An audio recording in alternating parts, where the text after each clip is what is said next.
And welcome to the first ever edition. We're rebranding it. It used to be Championship Rewind, but now that amateur sports leagues will be starting up shortly in the next couple months, we're changing it to Season Preview. And in this first edition of us covering teams here on Season Preview, we'll be covering the Winnipeg Avros. And what better way to start off than interviewing a coach that has a big history of accomplishments in her head coaching career, Ashley Van Aggelen. And Ashley has been the coach for the Avros for 9 years now. She's heading into her 10th season, and just looking at her resume, she's been a coach in the Manitoba Women's Junior Hockey League, the U18 Team Manitoba team in some tournaments. She's also coached the U18 Team Manitoba team at a provincial level. She's coached in the Winnipeg Women's High School Hockey League, as well as a chance to coach in the Canada Winter Games. And now we bring in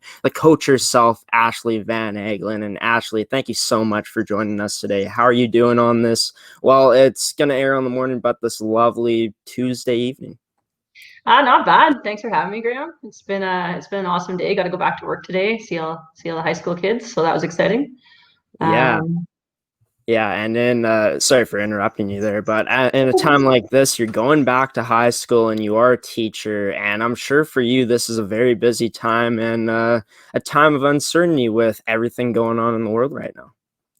Yeah, for sure. I mean, it's not just about sports, right? So it is definitely an uncertain time for the kids. So our priority is obviously just trying to make everybody feel safe and welcome in the building as well as on the hockey team. So we're going to take whatever precautions we can to help move things along smoothly and make sure our kids are back to normal routine as soon as possible.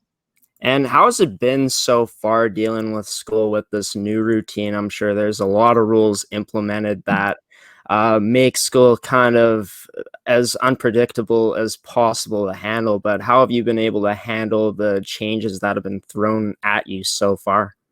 You know what? Our administration's been great. Our principals have been working around the clock to get everything set up and ready to go, as long with our school division. So shout out to both of them. I think the comfort level of the kids coming in today, they were a little apprehensive, but by the end of the day, I thought they were a little bit more comfortable. We only had our grade 9s in today, kind of for an orientation. Sorry. And we'll have the rest of school in tomorrow. But yeah, mandatory mask wearing, certain ways up and down the hallways, special doors to enter. Obviously, I'm a phys ed teacher, so we'll be doing a lot of our phys ed classes outside until we can be back in the gym, obviously with proper social distancing and stuff like that. So there's only certain activities we can be doing, but at least the kids get to be active and get outside and breath of fresh air, see some of their friends. But it'll be an adjustment for sure, yeah.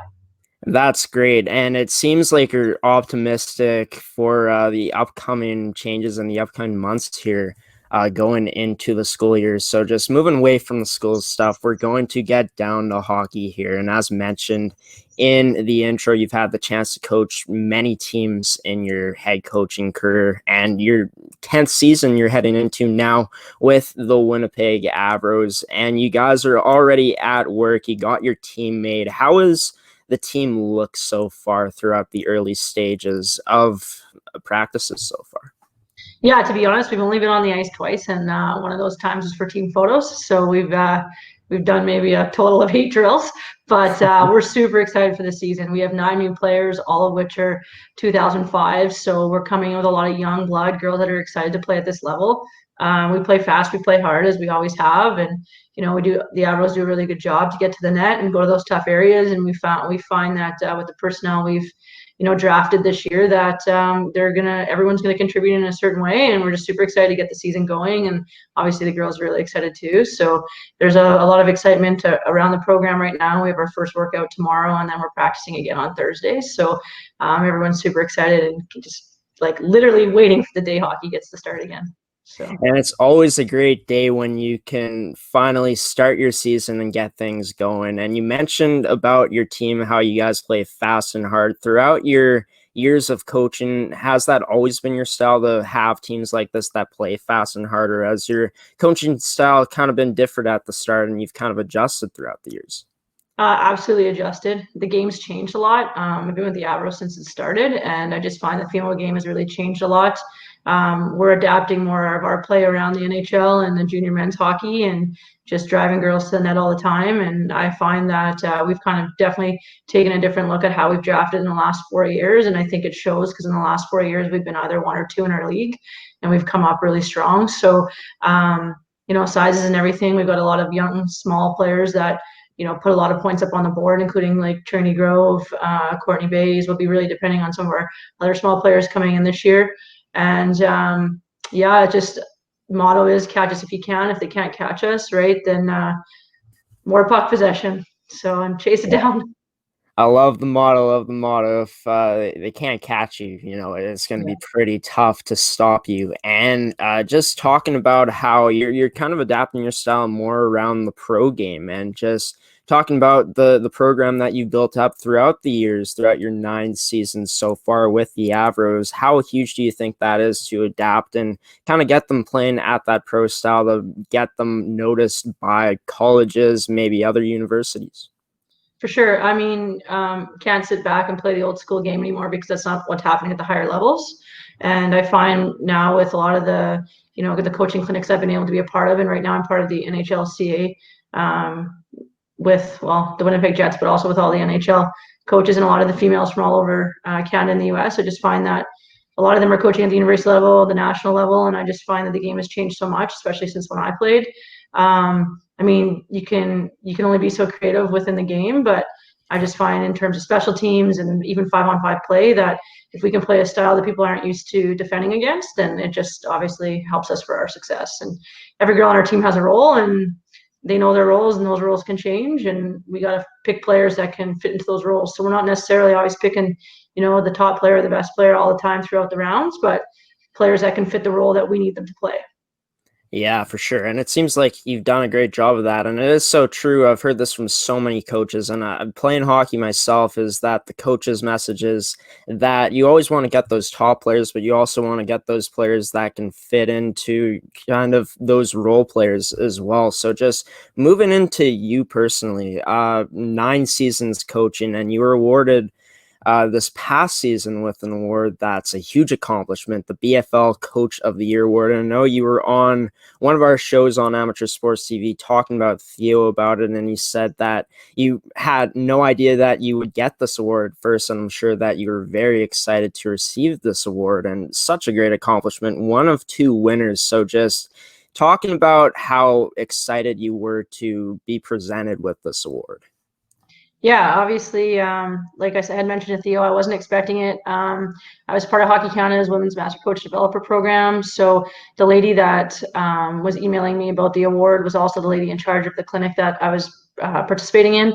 So when she emailed me to ask if she could just kind of set up a 5-minute interview, I thought I was actually presenting on the clinic that we were a part of.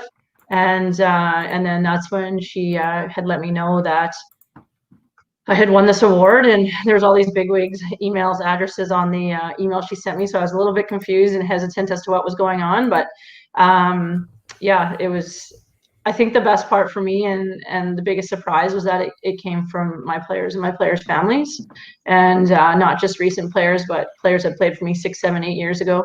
So it was, it melted the heart a little bit for sure. It's a little bit of a different recognition, and it's nice to be recognized on that level. So. And that's great stuff, Ashley. And we're going to get into our first commercial break here. We're going to talk a bit more about the BFL Coach of the Year award that you received this past season. And then we're going to move on to the season that you guys had last year. And then moving on to the season you guys are planning to have this year, as it is season preview. So we'll be right back here on this edition of Season Preview, the first ever edition here on Coffee with Graeme, here with Ashley Van Aggelen, head coach of the Winnipeg Avros.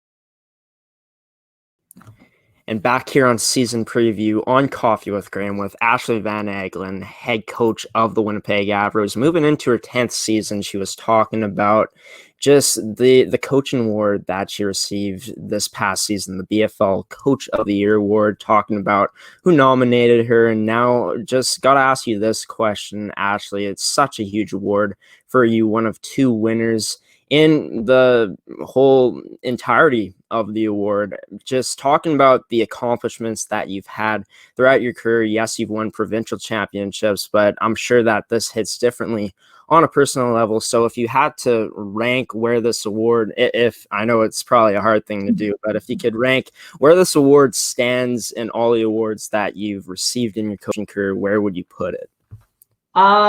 This was a big one for me, Graeme. I'm going to be honest.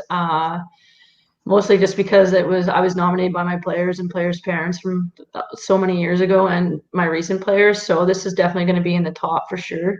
I have had a couple other things in terms of women of distinction, which was a super huge honor for me as well. But this is going to have to be at the top, and in terms of awards, and that will go down with our silver medal in Dawson Creek in 2011 with Team Manitoba. Sorry, 2012 with Team Manitoba.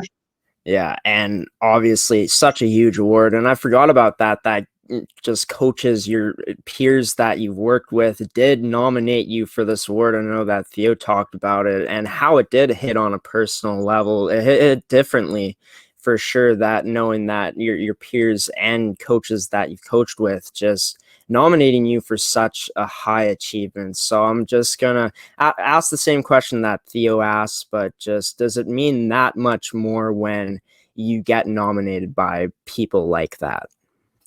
Absolutely. I mean, no disrespect to the branch. I love Hockey Manitoba, but these are kids that, are in our lives for a long time. And I mean, last year we played 68 games, and you times that for some of these players by 3, and there was a lot of contact with those players throughout those years. And I feel like I'm still in contact and have relationships with all my players for the most part. And I just really feel honored and blessed that they appreciated everything that I did for them. So it's nice to hear it. For sure. Yeah. And yeah, I could imagine if I was in your position and I got nominated for an award like this and won it, I'd have the same reaction, I think. And just talking about the accomplishments before, you talked about how you've had silver medals. I know that your team, not last year, but the season prior, made it all the way to the finals and unfortunately lost in the finals. But just talking about some of those things in your career where you got there but you couldn't quite make it to the top of that mountain, how has that kind of changed your perspective on things and how to do things as a coach? Has it changed anything at all? I mean, yeah, I just find that the preparation for the game has just become a lot. When I first started coaching, there wasn't as much video and video clipping and, scouting other teams and stuff like that. And I feel last year was our COVID season, but the year before that, Westman always has a great team. They're coached by a great coach. Guy Williams does a fantastic job, and they breed some of the best players in the province that have gone on to play at the national level, like Ashton Bell, Chris Kirkup, Ashley Bricklick. They're all phenomenal players, and we know when we come up against Westman, we're always coming up against a tough opponent. So for us to make it to the finals last year, that was our goal. That's where we wanted to be. Obviously, everyone wants to win the championship. Our goal was to be in the final and lay it all out on the line. We suffered a couple injuries. We were out a couple of veteran players for those last games, and that was really tough on the team. But our team did everything they could, and in the end, we weren't the better team 2 years ago. I found that this year we were also super well prepared and more well prepared to play against a hard-hitting, fast-playing Westman team with good goaltending and a really hard two-way team. And we came in extra prepared, and we were in a little bit better shape. We had our full team, and we were healthy, and the kids were just hitting their stride coming off of the series before. So definitely played into effect for us for sure. Yeah, it's just really tough with the way it ended because we finally got Westman's number, and then, obviously our provincial finals were canceled. So. And I'm sure hearing that the provincial finals being canceled was such a blow to just everything, to the emotions, to everything involved in it. Just can you talk about the feeling around all the players on your team and how they felt, especially those seniors, knowing that they weren't able to finish it off like they wanted to, maybe? Yeah, it's really hard, especially for the seniors, because they were there the year before. So they got a taste of it, and they came back ready to finish it, and they didn't get a chance to do that. And they were losing their graduation in high school. They had lost a lot of things and activities and hobbies within their kind of career, and obviously they didn't find it fair. But in the end, they saw the bigger picture. It was a really hard pill to swallow at first, but the girls accomplished a lot last year. We had one of the best seasons the Avros have ever had. We did really well in our showcases. Our record can prove it, and we had 3 girls on league all-star teams this year, and kids committing, and that's the main goal is for them to further their careers in whichever way they want. And whether you win a provincial championship or not, you got to be proud of your accomplishments. And that was just the main goal, and the main key is that we were proud of them, and we know what they were capable of, and however it had to end, it had to end. So returning players Yeah. left a bad taste in their mouth, so they're coming back with a little bit of vengeance. They want it really badly right now. They're working hard. So you say there's a chip on the shoulder of all those returning players coming into this year. Yeah, and I think that you can say the same for the Ice, because they lost out on it too, right? So I think the two teams both kind of had a taste in their mouth for being in that provincial final, but never actually got to achieve their goals. So I think both teams are going to be coming out hard fought this year. So And just talking about the Winnipeg Ice and Winnipeg Avros rivalry that's been building throughout the 2 years since the Ice have come back into the league. I know 2 Winnipeg teams. I know I had Eugene on the show a while ago, not long ago, talking about how he thought the talent pool in Manitoba and in Winnipeg especially is at an all-time high right now. So how much respect do you guys have for a team like the Winnipeg Ice that, from the same city, the same kind of, maybe not taken from the same area, but maybe taken from the same area, being able to compete against a team like that? There's definitely some bragging rights up for the taken for sure with. yeah, I mean, honestly, and it is the same area. Like I could have a girl on my team that lives next door to a girl that plays for the Ice. So it is all the same areas. I mean, I think there's nothing but respect between the two teams. A lot of the girls that are on my team played with girls from the Ice in bantam hockey, or they play together in spring hockey. So it's created a very healthy rivalry. You can't take anybody lightly. You have to respect your opponents, and in respecting your opponents, you play them as hard as you can every time you play them. So I think that rivalry and that camaraderie is also there as well. No matter who beats who, I think it's when it's done, it's respect on both sides. So it's good. It's a healthy rivalry. Yeah, and that's awesome. And it's definitely probably going to be at an all-time high this year, knowing that these 2 teams made it to the finals this past season, didn't get to finish it. So there is that unfinished business to be taken care of there. So, Ashley, we're going to move into your season that just passed, the season where you guys did make it to the championship. You guys didn't get to finish it, but man, what a run you guys went on last year. And I just reading off of the website stats, I know that you said you played 68 games in total last year, but just going strictly off of regular season play, you guys won 22 games, only suffered 3 losses and 3 overtime losses. You were first in the league with in goals for, second in least goals against in the league. Just talking about the team that you had last year, you talked about how your teams play fast and hard. What would you say the build of last year's team was? Was it a bit different than the team you got this year? Is it pretty much, is there some similarities there? We're a young team this year, for sure. Last year we had a lot of returning players, or picked up a couple players that had played in the league on other teams. So there was a lot of, I guess, leadership there, and kids knew what to expect. The one thing that I pride myself on with the Avros is our team culture. And we create a dressing room and an environment for the girls that's built upon family.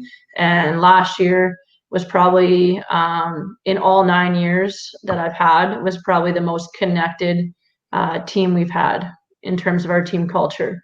And for us, we build our culture on 3 things, and that's 3 pillars: hard work, teamwork, and accountability. And the kids last year held themselves accountable, and they held each other accountable. They don't make excuses, and when they make a mistake, they own it. And that accountability was also on the off ice as well, in terms of our dry land and how they represented themselves away from the rink and stuff like that. And it was just mostly a big pride thing that when they wear the Avros logo, that they are an Avro in all aspects of their lives. And I just felt that we had a strong leadership group last year, and it started from the bottom. Like right in August, we were dragon boating and team building, and it just worked its all the way through. And of course, a couple tournaments to places like Nashville and Detroit and Stony Creek helped too. But I would say that it was definitely our team culture that got us to the final. And just talking about the team culture, the accountability that every single one of the players have, and that creates a buy-in. And when you're able to have that buy-in, I'm sure that makes it, as a coach and as a coaching staff as a whole, I'm sure it makes it a lot easier to handle players out there in those tough situations and in the dressing room as well. Yeah, absolutely.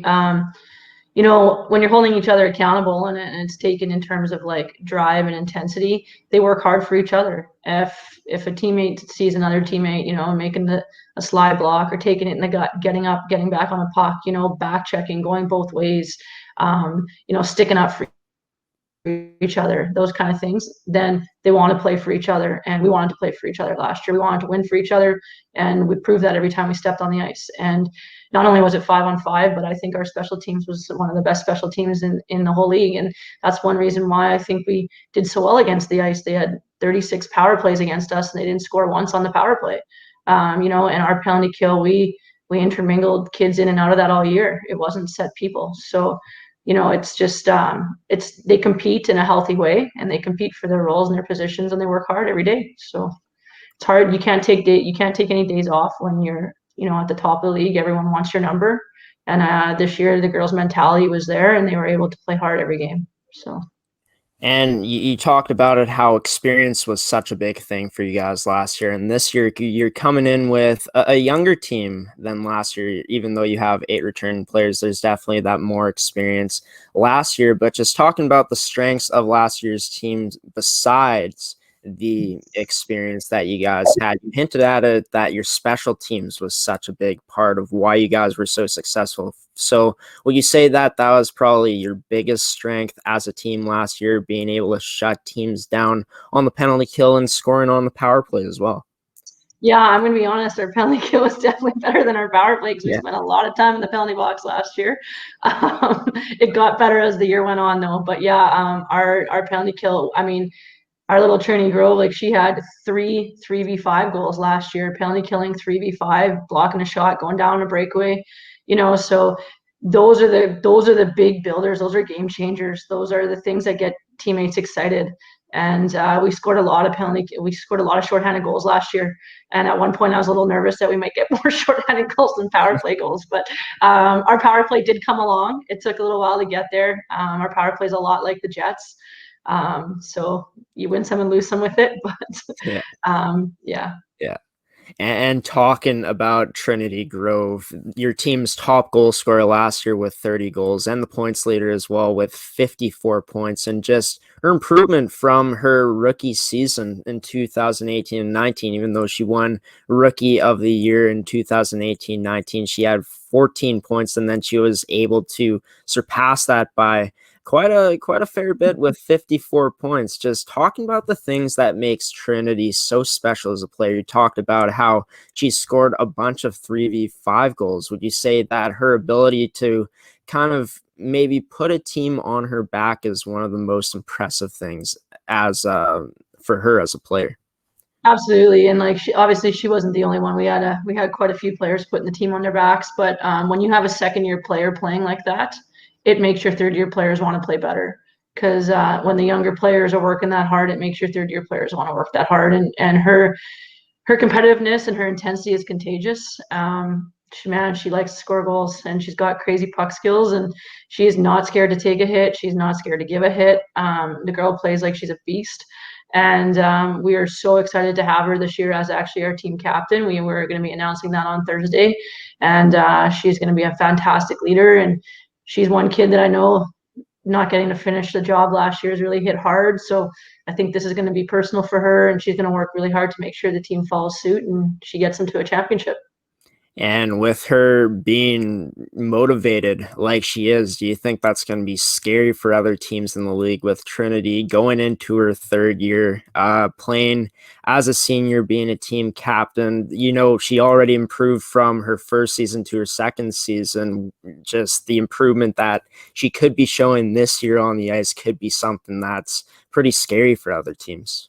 Yeah, absolutely. I mean, her plus a couple of our other players have put a lot of time in over the summer, and they came into training camp just flying in tryouts. And the kid definitely wants it. And the other good thing about Trin is that she understands the game. Like, she understands hockey. She loves hockey. She literally eats, sleeps, and breathes black, red, and white. So I can't ask for more than that. But I mean, she comes in hard on that forecheck, and when she's not on the forecheck, she's going on the net hard. So yeah, goalies better be aware, because her puck skills are unbelievable. So it's going to be fun to watch her and see where her future takes her.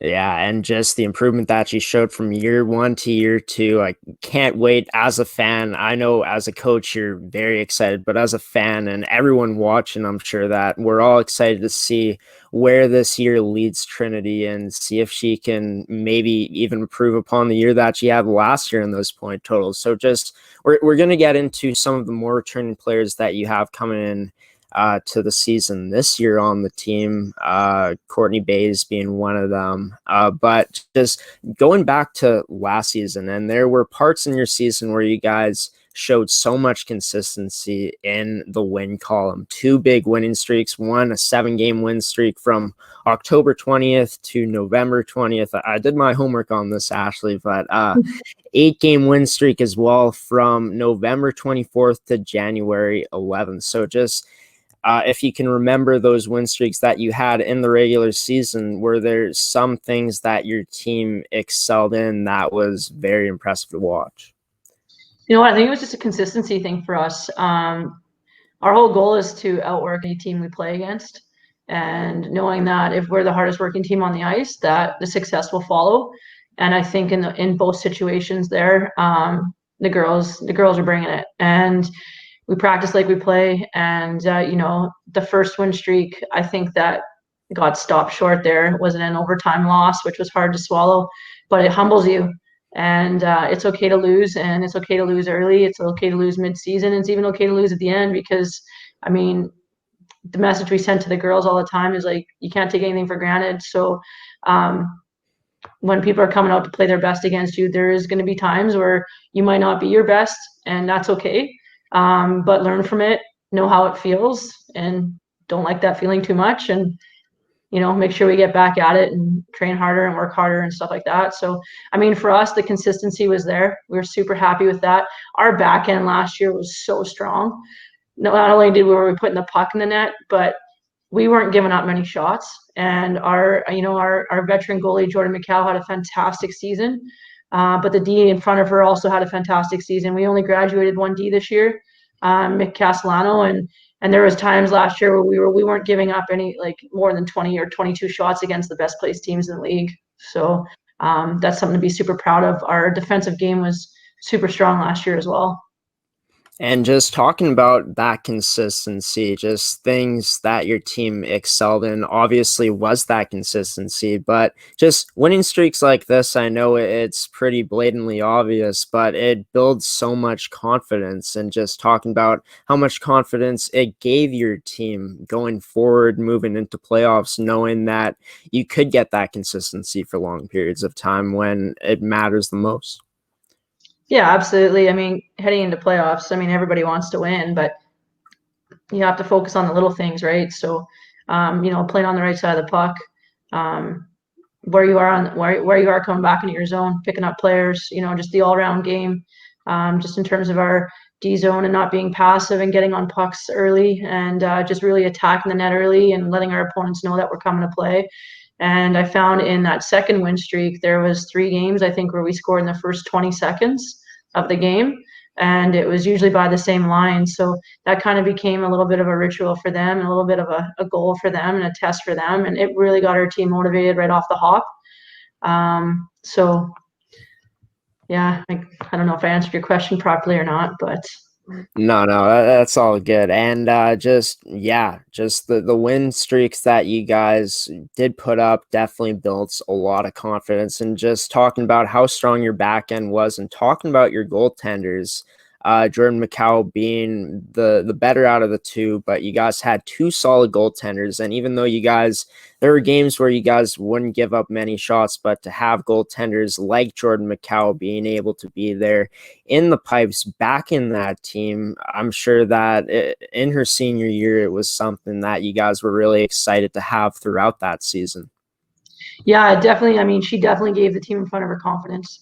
Absolutely. The D were confident, to leave the front of the net, jump on loose pucks. The D were, confident to pinch in the offensive zone, knowing that if anything were to happen, Jordan was there to keep us afloat. Jordan's come a long way in her 3 years. She's had a great goalie coach in Gord Woodall, and she's just actually stepped on campus this weekend at Trinity Western to start her university career. And we're super proud of her. We're definitely going to miss her and her leadership because she was also one of our silent captains last year, and she was a big piece of the glue to the dressing room. Serious but goofy. All the girls loved her, and she actually ended up getting our character award this year for her dedication to our program. So that's great. And to have a player like that is silent but a leader on the ice and is kind of goofy too. It's always nice to have that to the team. It kind of builds to what a team is. You always got to have players like that. And just you decided in the playoffs to roll with Macau as your starter in all the playoff games from what I saw on the website, just from the game sheets. But just talking about the 5-1 record she had, how she was able to elevate her game in the playoffs to an even higher level. yeah, for sure. We actually Sven did play a game against Interlake. We gave Jordan the first 2.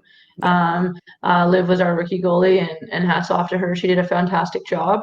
But we wanted to make sure she saw the net. So she got the 3rd game against Interlake, and she did well in that game. But we knew we were going back to Jordan against Westman just because Jordan had a taste of Westman the year before, where we didn't get the job done for her or our other goalie.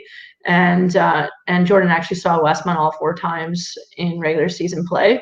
So she knew them. She knew what kind of shots she was going to get. She knew where the puck was going to be coming from. She knew their power play. Jordan's a super smart kid, so she can kind of instruct the back end as well to see fit. She also is not scared to come out of her net. She plays the puck really well, and she actually starts our breakout quite a bit, which really helps because we can get up ice a lot faster, obviously. So not having Jordan is going to be tough, but I think the leadership on the back end is really going to help settle our rookie goalies in. And the girls are going to be there to battle and block pucks and just make sure our rookie goalies, are in a good comfort level whenever that season decides to start.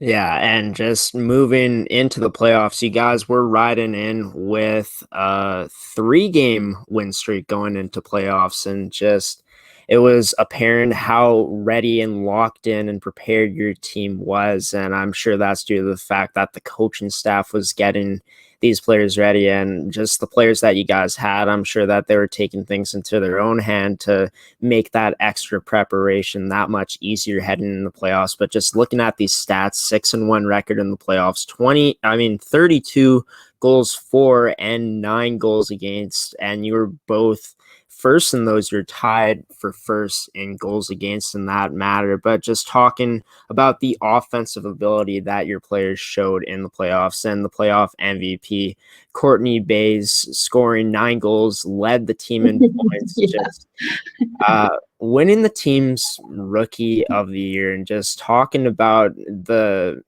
consistency that Courtney showed throughout her game last year, getting her back for a second year is probably so huge for you guys. And just how is she able to step up and have the playoffs she had last year?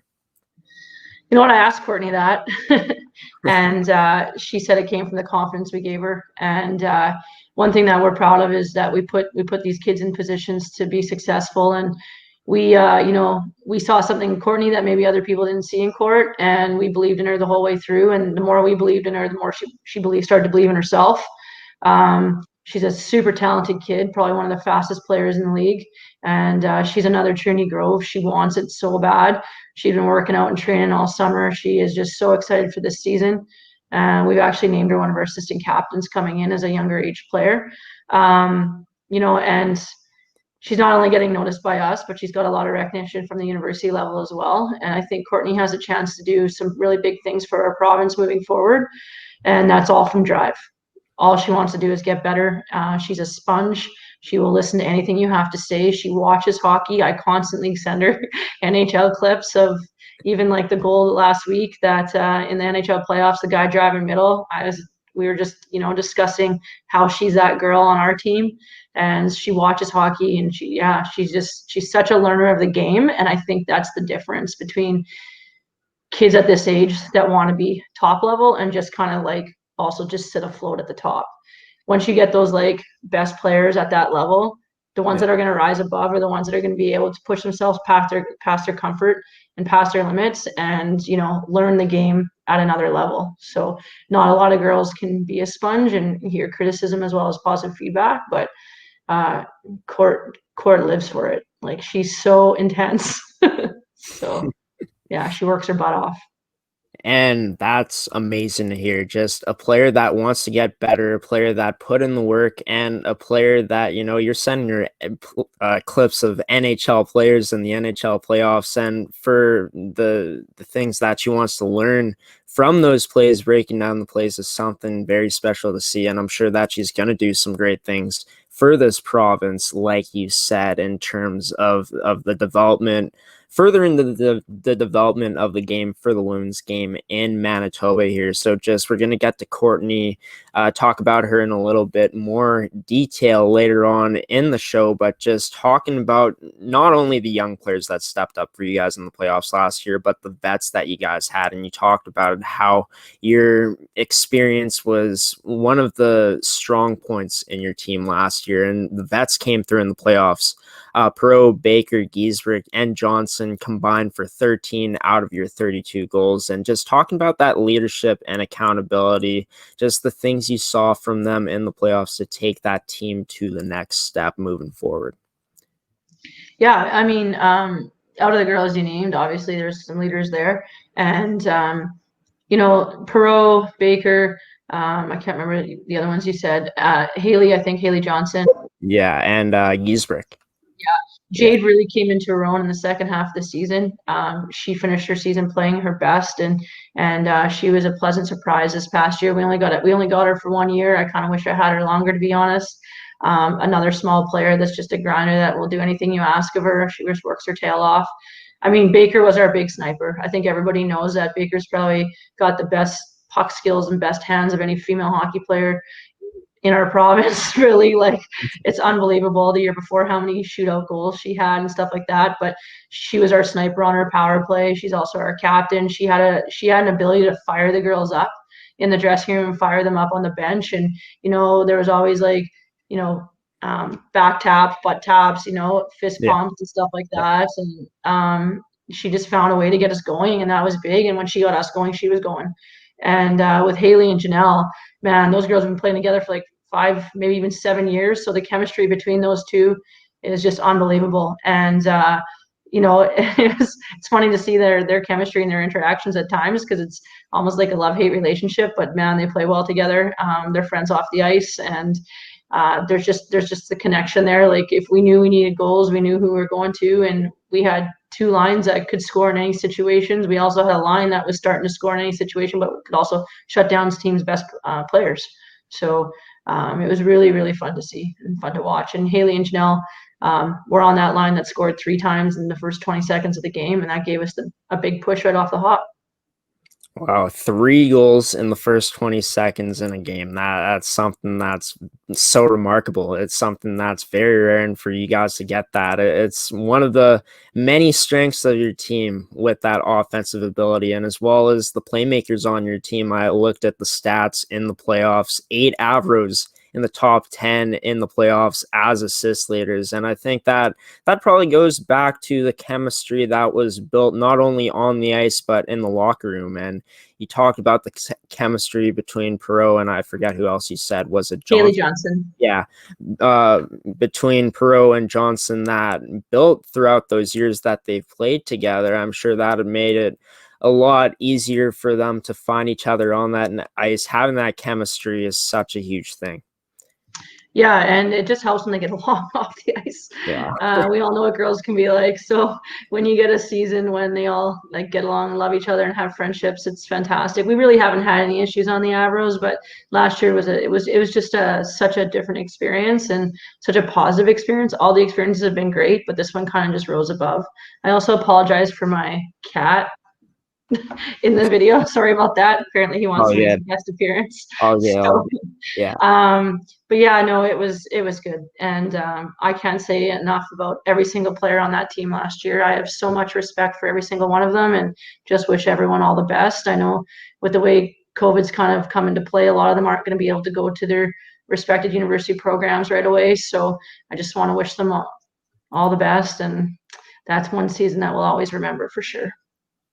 Yeah, and just going a bit off topic here, talking about how your cat was in the background, I noticed that my dog actually came up to one of the windows here to get into the room I'm in right now. So maybe my dog kind of got some vibes there, and maybe what are your cats? He's like walking across my table, stretching himself out.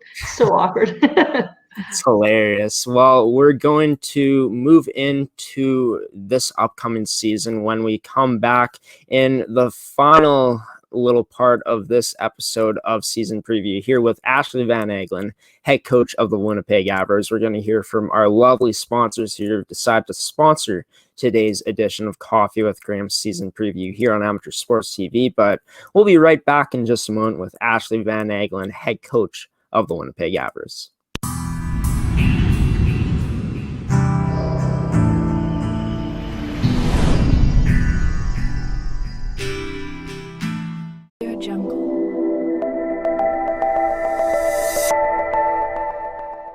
Audio Jungle.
Audio Jungle.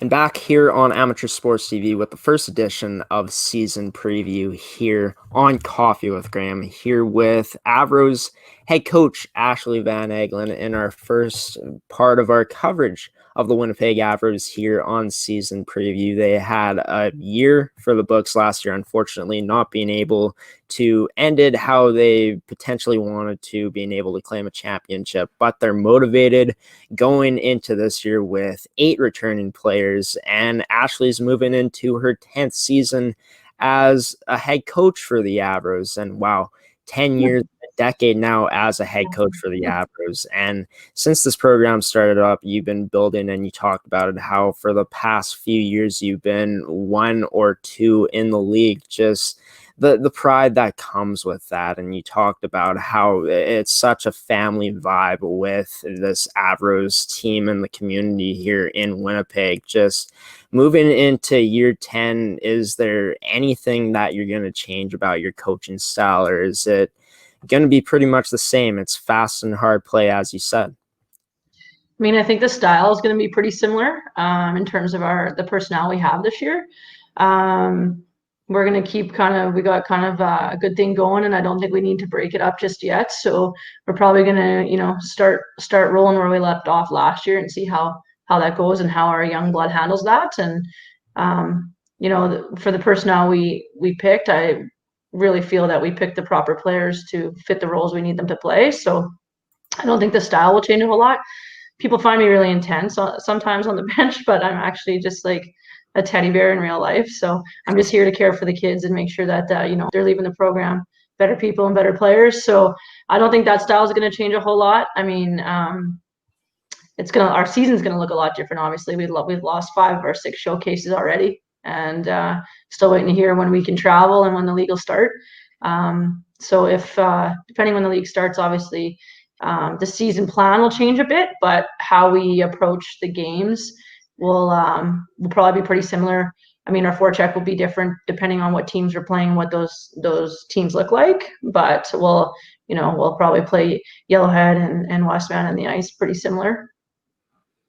Yeah, and talking about those showcases that you guys are losing in, does that affect the players graduating from the program at all? Maybe not getting that same, what's the word here? Maybe recognition from colleges, not being able to play in those showcases. How different is that going to be for those players maybe needing that extra push to get to the next level? Yeah, for the kids that are graduating this year, I don't think it'll have that big an effect just because they've been to so many showcases in the last couple of years and they've been talking with schools already. I think the biggest problem is that on October 8th, U Sports will make their final decision on what their season's going to look like.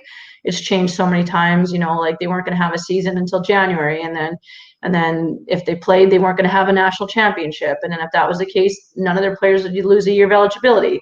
Well, now, if that's the case, then a lot of our Canadian schools are going to end up with 25 to 30 kids coming back on their roster. So there won't be a very big recruit class for the 03s and probably also the 04s. So I think the Avros did their job. We went to so many showcases last year and the year before that we feel that we've really publicized or put our kids out there for coaches to see. And they've got highlight reels and stuff like that. And if coaches need video, we can send it to them. The other thing is it sounds like we'll have live streaming at all our home games this year. So coaches can, not dial in, but click on the link and watch the game. And I know a lot of the university coaches I talk with are going to be really dependent on that. And I know for us, our 03 group is in a really good place right now. We're working on one kid, but I think the rest right now are all, pretty set, and there's going to see a couple more commitments coming down the line. I know Madison Smith just signed her papers yesterday, and we've got a couple more girls signing coming up. So the 03s are in a good place, and and the 04 group we have is so strong that we had 3 or 4 kids on the U16 provincial team when they came onto the Avros, and there's no worry for those kids. And just talking about how you guys have done your job being at so many showcases, do you think that the blueprint that you've set out for that, being able to go to so many showcases, is something that teams, knowing that a year like this could happen again in the future with the uncertain times, is something that they're going to be looking at your team and saying, hey, the Avros were maybe doing it the best out of any team in our league? Yeah, I mean, you got to really think about your season plan. We need to go east, we need to go west, we need to go south, we need everyone to see the kids.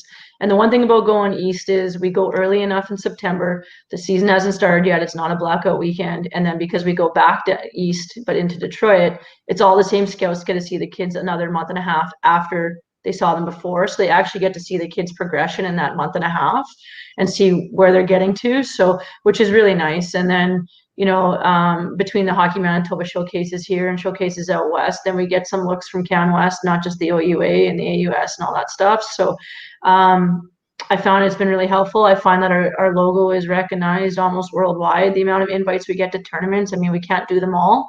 We do the ones where we think the kids will have the most success in terms of being seen. And that's the main priority. Like the priority, obviously you want to win your showcases, but the priority for us is making sure the kids get seen. That's the long-term goal here. So. And now moving into, we were talking about Trinity Grove and Courtney Bays and just their development throughout the 2 years for Trinity going into this year too, her expectations, and just talking about Courtney, how maybe she's looking to build off that phenomenal rookie season that she did have last year, because she was fourth on the team in points with 39 points. And you just talked about how she's a student of the game, and she's very similar to Trinity in the fact that she wants to win and she has that drive. Just talking about the ceiling that you see for Courtney moving into this season, how high is that ceiling for her? This is gonna sound really cheesy, and I've already told her this, but there is no ceiling for that kid. Like honestly, she works so hard. She improves every day. I just there's not a negative thing you can say about the girl, and like there is no ceiling. And I tell her that all the time. And I know like at first she didn't believe me, but now I think she sees how good she can actually be, and what she can bring to the game, especially in the playoffs last year. And I think she realized like, holy, like I can do this. And because she has the confidence in herself now, there is no ceiling there. That kid's going places for sure. And she's going to be relied upon in all situations for us this year, as is Trinity Grove, obviously. And I can't leave out Nora Collins. Nora Collins was a huge part of our success last year. Nora had a crazy good second half. So she was a rookie last year. She was on the U16 provincial team, one of their assistant captains. And, she comes off that half wall in the O-zone, and she's got a crazy sniper, and that's her go-to spot. And Nora put up some big points for us in the second half of the season that really carried us along. And she also, because of that, obviously was rewarded with some more specialty team times as well. Specialty time as well. Yeah, I was just going to get into Nora, and just third in goals on your team with 18 last year. And I think the biggest thing that I took away from the 2 years that she's had is just 4 games in 2018-19 for you guys with only 2 points, but then she was able to be in the lineup consistently. I'm not sure if it was due to injury or maybe she was a younger player and she just wasn't getting as much playing time, but she was able to keep it clean as well, and as many penalty minutes as you guys had. She only had 2 penalty minutes, and that's pretty impressive considering the amount of penalties that you guys took. But just to be able to have that goal scorer, you talked about how good she is off that half wall. Just what improvements are you looking to see in Nora's game heading into this season, building off of last year's success? Yeah, and actually Nora was a rookie last year, so she's only had 1 season with us. Yeah, and you're right. She doesn't take penalties. We nominated her for the most sportsmanlike player. Sweet kid, but what do I see for Nora? Nora's great coming down that wall. I think she's a force coming down the wall, but I think for Nora, she also has to work on getting herself to the front of the net a little bit more, and instead of just shooting from the outside all the time. But Nora's a great two-way player. She loves to hunt down the puck. She's hard on pucks in the corner. She's not scared to take a rough, get roughed up a little bit. I think when she first came into the league, the pace and the tempo and I guess intensity of the game wasn't what it was at Bantam, but she's proven herself, and she's come a long way. In the second half of the season, she found her stride and she was understanding everything, and she was really, I guess you could say, really started to distribute the puck better. A lot of times when our Bantam kids come in, they're the best players on their Bantam teams, so they don't distribute the puck very well. But because we play such a team game, I found that Nora and Courtney and even our 2D on the back end, Maggie and Kylie, I found that they really learned to move the puck well when they needed to and make good puck decisions. And I think for Nora moving forward, those puck decisions are going to be key. But we're really going to rely on her for her scoring ability. She can put the puck in the net. That kid can snipe. Awesome. And definitely her sniping ability is probably the most apparent thing besides those 2 penalty minutes that she had. Getting nominated for the sportsmanlike player, that's such a huge accomplishment for her, especially in her rookie season. And just the leadership of these 3 up front that they'll provide to the new players coming up, because the rest of your forwards, all 6 of them are 15-year-olds. So they're going to be young players coming in, but just the leadership that these returning players with Collins, Bays, and Grove that will be provided to those young 15-year-olds coming in. Yeah, for sure. And with Nora too, I just find like she was our most improved player this year. And we tried her with quite a few different teammates and line mates, and we found something that worked for her. And I thought that she really brought it for the line she was playing on, and really elevated that line and made that line able to play in all situations. And between Nora, Courtney, and Trin, the intensity levels are all there for those kids. They don't take days off. They don't take practices off. They're there to compete, and I think they can. Their hard work and the accountability piece. I think it'll just really lead by example. And on the back end with Rachel Godfrey and Madison Smith coming back, two big bodies on the back end with big boomers, kids that have been around the league. Rachel obviously played St. Mary's Prep her first year.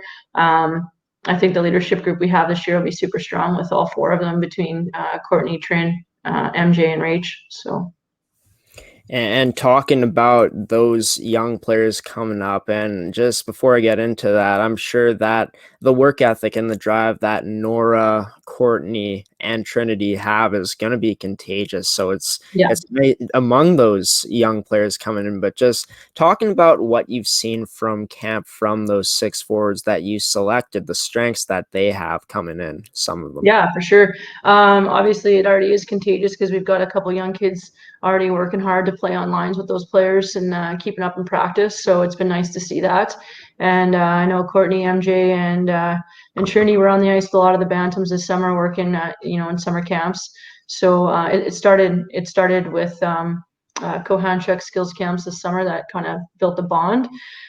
So far in practice, I mean, like I said, we've only had the 2 skates, but someone like Desia Mozienko, speedy forward, somebody that can keep up to Courtney Bays, and get in on pucks with her, so she's not the only one getting in on pucks. And and then they, you put them with someone like a Megan Tomes. I call her Tomesy, but she's our new sniper.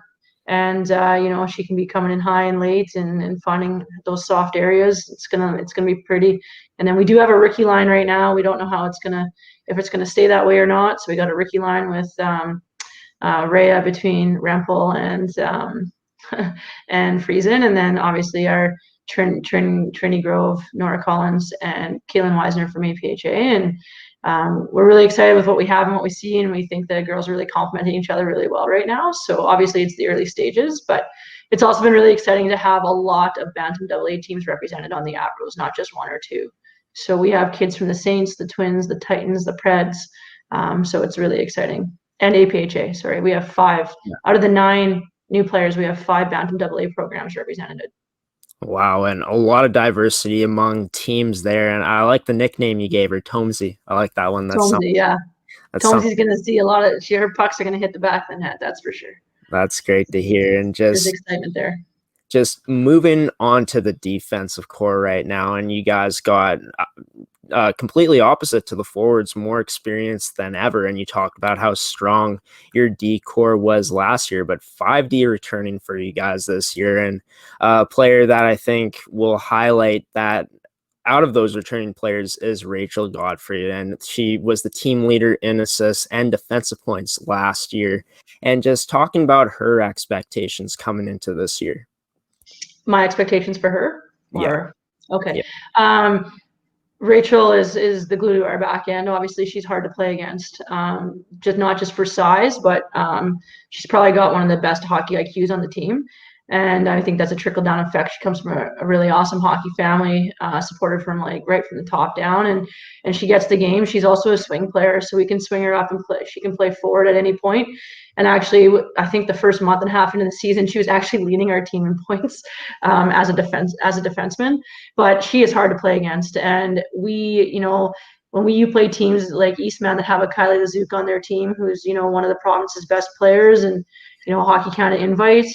When you put someone like Rachel on her to play a tight gap against her and not let her out of the zone, it makes life a little bit easier, because Kylie's speed would normally blow defensive tires off. But someone like Rachel with a big body and a good stick that is comfortable holding that blue line and using her body really helps our team keep zone time and keep possession of the puck. So she's going to be relied on heavy again. And in her own zone too, just her breakout passes and the way she sees the ice, feeding kids up the ice and stuff like that. You know, that's something that you can't always teach, and she's kind of the whole package. And I mean, we awarded her our top defensive player last year, and she was also the top defensive player in the World Sports Skill Challenge, and she's earned all that. Like, she's done that on her own, and I'm just super proud of her and can't wait to see her lead the back end to a championship. Awesome. And just talking about Rachel and how her game, you told me, like, right now she's the complete package, and she's basically, by how you're putting it, a coach's dream back there. But is there an underrated part about her game that we might see come through this year? I think, I don't know if you would say she has an underrated. There's definitely not going to be anything coming through. I don't think she's going to take any step backwards. People will always, knock Rachel for her speed, but her speed actually got better this year. And watching her play this year, she's really worked on her speed, and she's worked hard over the summer as well. And she does take teams by surprise. These teams think they can beat her like off the first couple strides, but Rachel is so smart that she can transition when she's supposed to. She turns when she can, and even if she's going to get beat, her stick is so good that there's not usually many players that can get through her or by her. I think she probably feels that might be her one underrated thing. I could probably contest to that, but it hasn't been an issue for us yet, and I don't think it'll be an issue moving forward.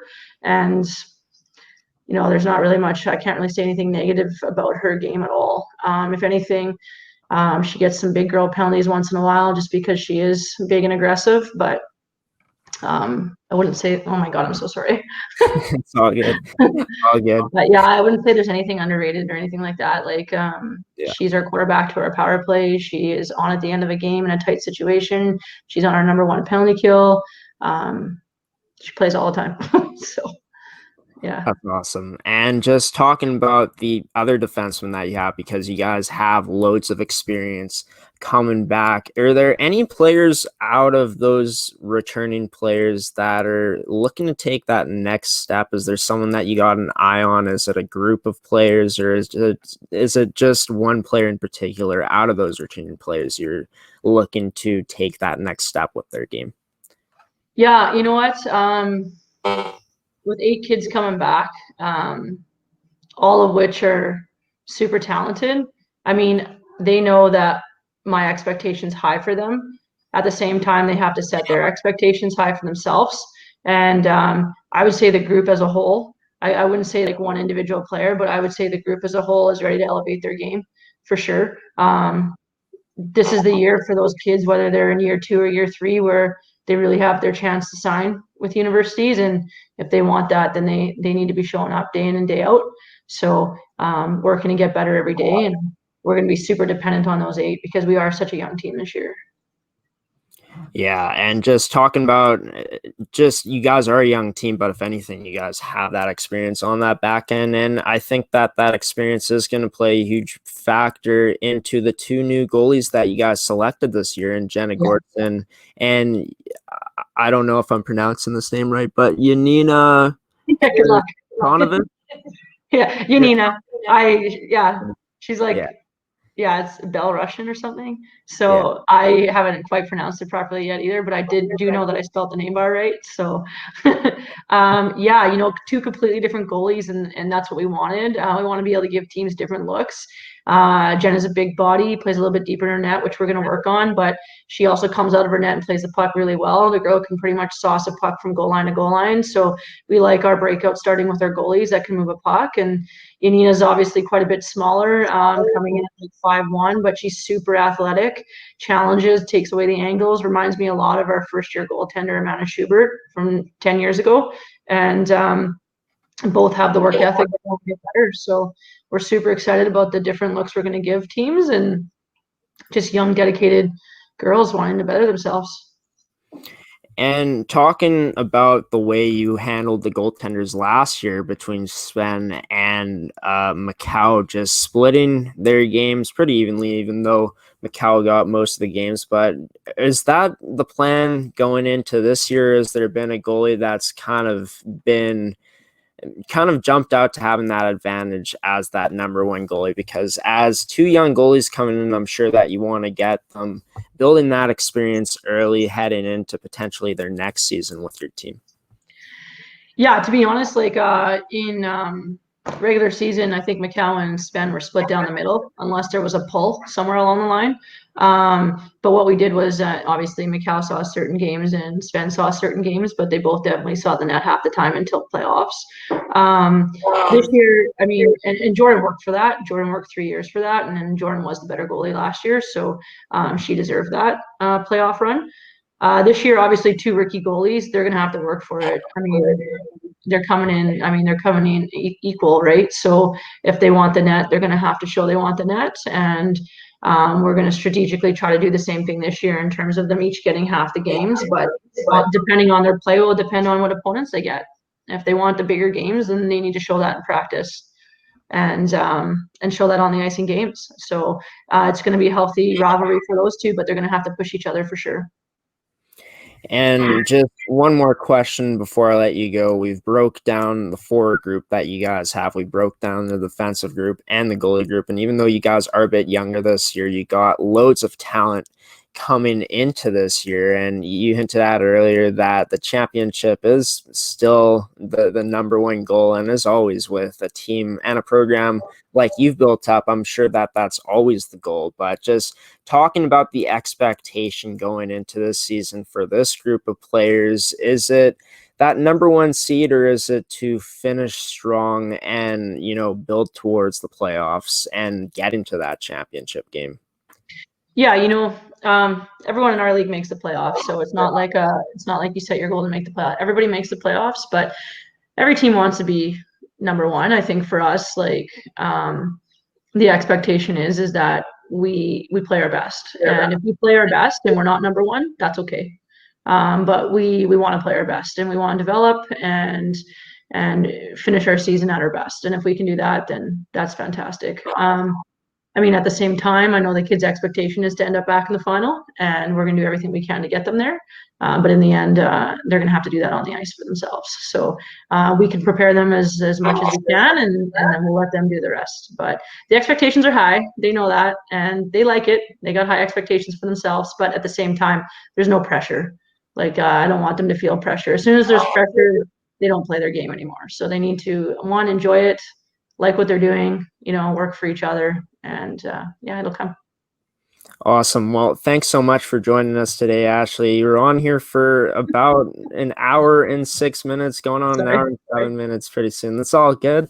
It's been great talking with you, and just a coach of your pedigree, just the places you've been, the teams you've coached, the awards you've won. It's such an honor to have you on the first ever edition of Season Preview here on Coffee with Graeme. And I can't wait to interview two of your forwards coming up this week, and it's going to be airing next Thursday, so a week from when this interview comes along. Trinity Grove and Courtney Bays, can't wait to talk to them and get their perspective on things. So Ashley, thanks for joining us today, and I hope you have yourself a great school year and a great season coming up with the Avros. Thanks so much, Graeme. I appreciate it.